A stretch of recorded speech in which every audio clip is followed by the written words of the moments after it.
नमस्कार साथियों, स्वागत है फिर से एक नई वीडियो के अंदर। साथियों, अब हम इस वीडियो के माध्यम से देखने वाले हैं लेव वाइगोत्स्की का सामाजिक और सांस्कृतिक सिद्धांत। बाल विकास के अंतर्गत हमारी ये लगभग 17वीं वीडियो होगी, जिसके अंदर हम जो है सामाजिक और सांस्कृतिक विकास सिद्धांत को देखने वाले हैं। बड़ा ही महत्वपूर्ण सिद्धांत है, वीडियो को एंड तक देखना। यहाँ से फिक्स प्रश्न बनता है, हर बार प्रश्न बनता है, तो यहाँ से आने वाला प्रश्न अपना गलत नहीं होना चाहिए। बाल विकास के अंतर्गत ये 17वीं वीडियो है और बड़ी ही शानदार वीडियो है। मात्र 5-7 मिनट की वीडियो होगी, जिसके अंदर हम इस सिद्धांत को कंप्लीट कर देंगे। और इसी प्रकार से हमारी जो है पिछली वीडियो भी डाली हुई है। तो अगर आपने वो नहीं देखी है और वो सिद्धांत आपने नहीं समझे हैं, जिसमें जीन पियाजे का हो गया, ठीक है, यूरी ब्राउन-फेनर का हो गया, नॉम चॉम्स्की का भाषा विकास सिद्धांत हो गया, अगर वो आपने नहीं देखे हैं तो पूरी प्लेलिस्ट अवेलेबल है, जाकर आप चैनल पर पूरा वीडियो देख सकते हैं, पूरे बाल विकास को आप समझ सकते हैं। आगामी वीडियो के अंदर बाल विकास पूरी हो जाएगी और बाद में हम जो है अधिगम को लेकर चलेंगे।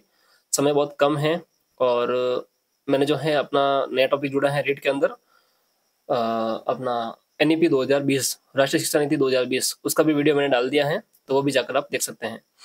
तो चलिए शुरू करते हैं सामाजिक और सांस्कृतिक विकास सिद्धांत वाइगोत्स्की का। बड़ा ही शानदार सिद्धांत है, पूरा समझिएगा और समझने का प्रयास कीजिएगा। लेव वाइगोत्स्की सोवियत संघ रूस के रहने वाले हैं। ये इनका कहना है कि बालक के संज्ञानात्मक विकास में समाज व संस्कृति का योगदान होता है। इनका कहना है कि बालक का जो संज्ञानात्मक विकास होता है ना, यानी जो कॉन्सेप्चुअल डेवलपमेंट होता है, उसके अंदर जो है समाज और संस्कृति का योगदान होता है। दोस्तों, इन्होंने कहा है कि सबसे ज्यादा विकास जो होता है बालक का, वो खेल के मैदान में ही होता है। ठीक है, लेव वाइगोत्स्की जो है वो खेल से ज्यादा संबंधित है। तो इनका कहना है कि बच्चे का जो विकास होता है वो खेल के मैदान में ही होता है। ठीक है, ये कोटेशन आपसे पूछी भी जा सकती है एग्जाम के अंदर, तो इसका ध्यान रखना कि ये कोटेशन किसने कही थी। तो ये कही थी लेव वाइगोत्स्की ने कि बालक का जो सबसे ज्यादा विकास होता है वो खेल के मैदान में ही होता है। दोस्तों, इन्होंने इसके 2 तथ्य बताए हैं, या इसको 2 पार्ट में डिवाइड किया है। कैसे कैसे? पहला बताया है इन्होंने जेडपीडी। ठीक है, बड़ा ही इंपॉर्टेंट है और कई बार एग्जाम में यहाँ से प्रश्न बने हैं जेडपीडी से। ठीक है, तो जेडपीडी बड़ा ही इंपॉर्टेंट है। ठीक है, इसको बड़े ही ध्यान से देखना। जेडपीडी पहला बताया इन्होंने। जेडपीडी जेडपीडी का मतलब होता है John of proximal development theory. John of proximal development theory. ठीक है, इसको जेडपीडी कहा गया है। जेडपीडी में क्या होता है दोस्तों, इसमें निकटतम विकास का सिद्धांत भी कहा जाता है। इस जेडपीडी को निकटतम विकास का सिद्धांत भी कहा जाता है। इसमें बच्चे के काम करने में इसमें बच्चा जो होता है वो काम करने में सक्षम नहीं होता और बड़ों का सहारा लेता है। ठीक है, इसीलिए इसको जो है निकटतम विकास का सिद्धांत कहा गया है। यानी बच्चा जो होता है वो अपने जो निकटतम होते हैं, माता पिता होते हैं, या अपने जो उसके आस पड़ोस में होते हैं, या माता पिता भी कह सकते हैं, उसके माता पिता को वो जो है सहारा लेकर ही काम करता है, वो खुद जो है काम करने में सक्षम नहीं होता है। ठीक है, इसके उन्होंने जो है 2 तरीके बताए हैं। इस सिद्धांत के इन्होंने 2 तरीके बताए हैं। जेडपीडी के इन्होंने 2 तरीके बताए हैं। पहला है लोअर लिमिट और दूसरा है हायर लिमिट। लोअर लिमिट का मतलब होता है निम्नतम सीमा और हायर लिमिट का मतलब होता है उच्चतर सीमा। निम्नतम सीमा में क्या होता है कि बालक कोई भी काम जो होता है वो बिना किसी की सहायता से करता है। बालक कोई भी काम करता है वो बिना किसी के सहायता से करता है। ठीक है, और हायर लिमिट में क्या होता है कि सीखने में जो है बाहरी मदद मिलती है और बाहरी मदद से सीखा हुआ बालक जो है वो अच्छे से काम कर पाता है। ठीक है, इसमें क्या करता है बालक कि वो कोई भी काम करता है तो बिना किसी के सहारे से कर लेता है, और बिना किसी की सहायता से या बिना किसी के सहारे से कर लेता है। और इसमें जो है बालक जो होता है वो सीखने में बाहरी मदद तो उसे मिलती है, और बाहरी मदद के बाद में जो बालक सीखता है ना, वो बहुत अच्छे से जो है काम कर पाता है।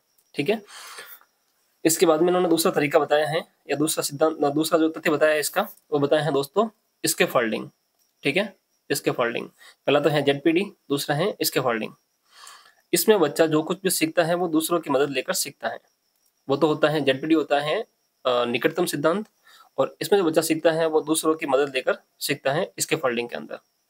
इसके इन्होंने दोस्तों 4 स्तर बताए हैं। इस प्रक्रिया के कुल 4 स्तर हैं और ये 4 स्तर के अंदर पूरी होती हैं। कैसे कैसे होती हैं? देखिए, इसमें तो पहला जो होता है बच्चा, वो दूसरों की मदद लेता है।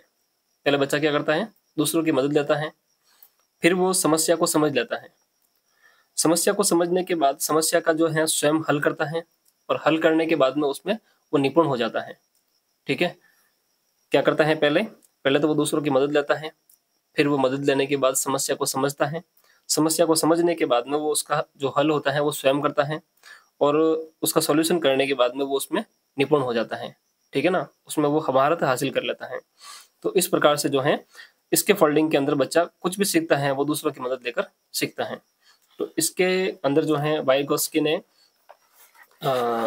सामाजिक और सांस्कृतिक विकास के अंदर वाइगोत्स्की ने जो है यहाँ पर दो तथ्य बताए हैं, जेडपीडी और इसके फोल्डिंग।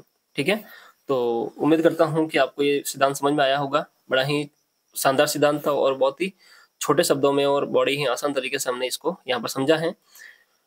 और अगर आपको ये समझ में आ गया हो तो वीडियो को लाइक कर देना, और अगला सिद्धांत देखने के लिए और अगला वीडियो देखने के लिए चैनल को सब्सक्राइब कर देना। तो मिलते हैं एक नई वीडियो में एक नई जानकारी के साथ, तब तक के लिए धन्यवाद।